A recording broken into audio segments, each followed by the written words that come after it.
Halloween! I'm so happy to have you here. I've been waiting for you. What? What do you mean it's not Halloween? On this channel, every day is Halloween, so get used to that. That's gonna stay. Halloween is a spirit. It is a state of mind. It needs no specific time of year. It is now. And we're so happy to have you. Welcome. Please pull up a chair, stay a while, hang out. It only gets better from here, I promise. This is my very first video on my YouTube channel. I've done some TikTok before, but if I'm being honest, I just do silly little dances on TikTok. So this is definitely the most of my voice you will be getting, and I apologize for that. Hopefully that gets better too. But you know what doesn't need to get any better? What's already pretty darn good, in my opinion, is today's topic of discussion, which is one of my very favorite movie trilogies. So today we're going to be talking about one of my very favorite movie trilogies. That, of course, is the Basket Case movie trilogy, with the 3 movies spanning the years from 1982 through 1991. They are a super fun trio of movies. I highly suggest watching them all if you can, or maybe making it like a back-to-back 3-night situation, because oh my goodness, they are so fun, so campy. The first movie takes place in the earlier life of the protagonists, known as Dwayne and Belial. And I'm going to try not to give too many spoilers, because I definitely think you should go and look at it. But it's also from 1982, so if you have not seen it yet, sorry that's getting spoiled for you now. But Dwayne and Belial are conjoined twins, and they are forcibly separated against their will. And it is assumed that Belial, being a slightly deformed twin, will not be fit for independent survival. So his family and doctors assume that he will die. He does not. And him and Dwayne kind of band together to take revenge upon the doctors and surgeons who forcibly removed them. And so the first movie is really just setting up their story and how they came to be. And it is pretty good, but honestly, out of the 3, it is my least favorite. But it is still very good, especially for 1982. Definitely check it out. It's a good basis for the next 2 movies. Now the second one, I think, has a special place in my heart. It is fun and goofy, and it was definitely like a comfort film for me when I was a kid. I loved the goofy, scary horror movies, and this one was definitely the perfect mix of like vengeful, scary, monster-esque human, and like campy, ridiculous goof all with it. So the second movie comes in after Dwayne and Belial have begun enacting their revenge on all those who have wronged them, and now they're sort of on the lam. They're running around trying to outwit the law. And so they find someone who they believe could be an ally and who could help them, and they slowly start to kind of integrate with this person. And there's a little bit of a love interest for Dwayne, and that's something new. And then because of that, Belial is getting a little possessive, and his feelings are getting a little hurt, and him being so close to Dwayne, and then having each other that whole time, and then him suddenly having a new love interest doesn't go over well.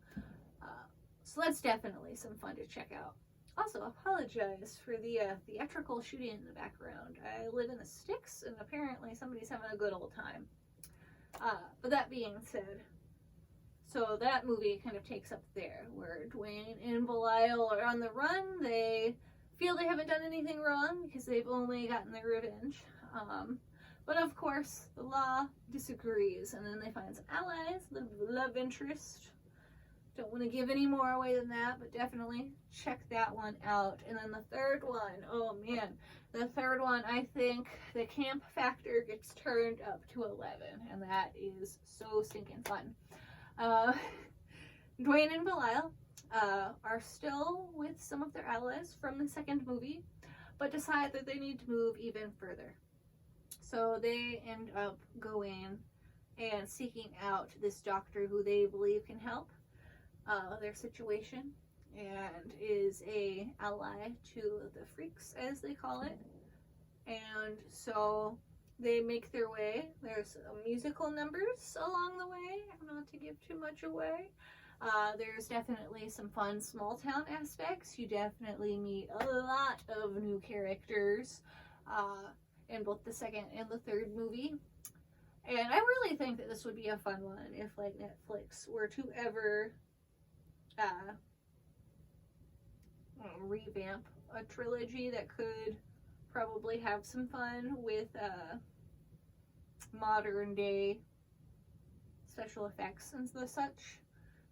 I feel like this could be fun, not that it needs to be improved any. It had an awesome cast, just campy and fun, it never took itself too seriously, lots of good special effects throughout the movie, lots of gore, but still there's some like suspenseful, some jump scares, and even better than that, you can watch it for free on Amazon Prime and on Tubi, so check those things out. I have not looked on YouTube, which is probably where I should have started, but I'm sure that you could find it for rent or something on YouTube as well. Oh, and just checking my notes to see if I missed any fun spots. In the last movie, there is also a love interest for Belial, the deformed detached twin from Dwayne and Belial's twin pairing. So that's fun, and let me tell you, he's got some moves. You may not expect it because he's a little rough around the edges, but he deserves love just like everyone else. It is so fun. And so that is definitely, if you need some spook to keep you going for 365 days of Halloween, check out the Basket Case trilogy. And then come back here and go down in the comments and tell me what you thought about it. Hit me up on any of my other socials. Let me know if there's any other movies you'd like me to watch or review, if you would like some more movie recommendations, because I am just teeming with so many fun like B-rate horror movies, and of course some like more mainstream ones that I've found good, and series. Yeah. And check out my cool Hunter x Hunter shirt I found. Got this at Five Below for $5. You guys would like a Hunter x Hunter video, let me know. Been binging that. It is chef's kiss. So happy that Mango writer is healthy and writing again. Anyway, sorry, that was a tangent. There's going to be a lot of those here. But it was so nice to have you, and I hope that you enjoyed my rambling, goofy video. And I promise it will get better. I just wanted to dive in and make one. So thank you for sticking around, and please come back again. Bye.